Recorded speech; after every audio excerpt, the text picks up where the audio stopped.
今天呢，和大家聊一个买车经常会考虑到的问题——保值率。你是不是也经常听到有身边人这样说：这个车不保值不能买，或者说这个车很保值，买了开几年卖掉呢也不亏。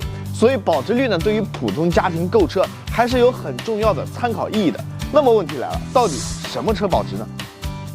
这个我知道，合资车保值，国产保值率不如合资车。你这观念啊，如果倒退个5年那是没有问题了，但是放到现在新能源的大趋势下，那就是错了，老传统了。先来看组数据啊，蓝本价发布的最新的车辆保值率排行榜单中，所有的纯电轿车1年排行榜单的前5名，除了特斯拉以外，全部都是国产品牌。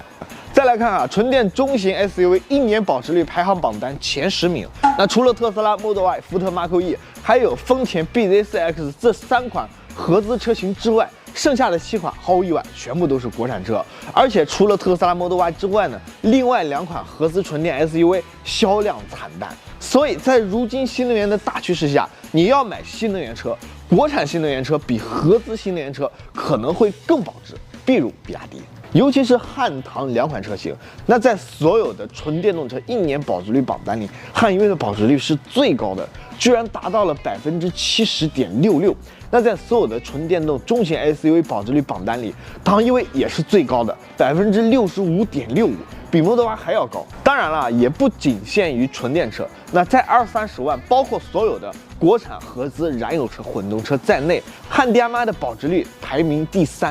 这个数据含金量就更高了。为什么？一台20-30万的国产混动车，1年保值率居然超过了以往我们认为的保值率非常高的日系车，比如雅阁、凯美瑞。换句话说，汉 DM-i 比他们更保值。同样啊，唐 DM-i 在20-30万级中型 SUV， 包括燃油车、混动车在内，保值率排名呢也是第3，仅次于汉兰达。那从这些数据来看，不得不说，比亚迪确实牛批。但还有另外一个问题啊，为什么比亚迪汉唐车型保值率能超过合资和其他自主品牌，能这么高？先和大家分享一个小故事啊，我身边还真有唐 DM-i 车主，他在买车的时候呢，考虑过途观 L 和唐 DM-i。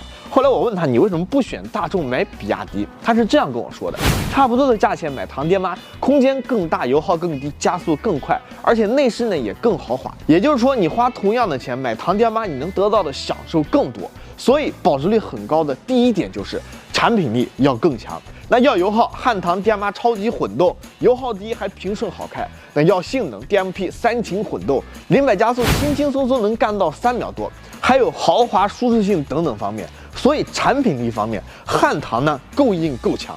第2点，市场保有量。那市场保有量越高，你的保值率呢就会越高。但是你要想市场保有率高，你的销量就得好。比亚迪汉呢1年卖出了22万辆，唐1年卖出14万辆，其销量在同级中是位居前列的。第3点就是口碑积累，对吧？做生意最讲究的就是口碑。比亚迪汉唐这么多年呢，积累了良好的用户口碑，这个是关键因素。用户不满意或者口碑不好，你的销量呢也不会好，对不对？产品力强、销量高、口碑好，这几个关键因素呢是环环相扣的，缺一不可。最后呢就是品牌影响力，比亚迪国内新能源市场的领头羊，这话没毛病吧？23年新能源销量超过300万辆，还有谁能做到？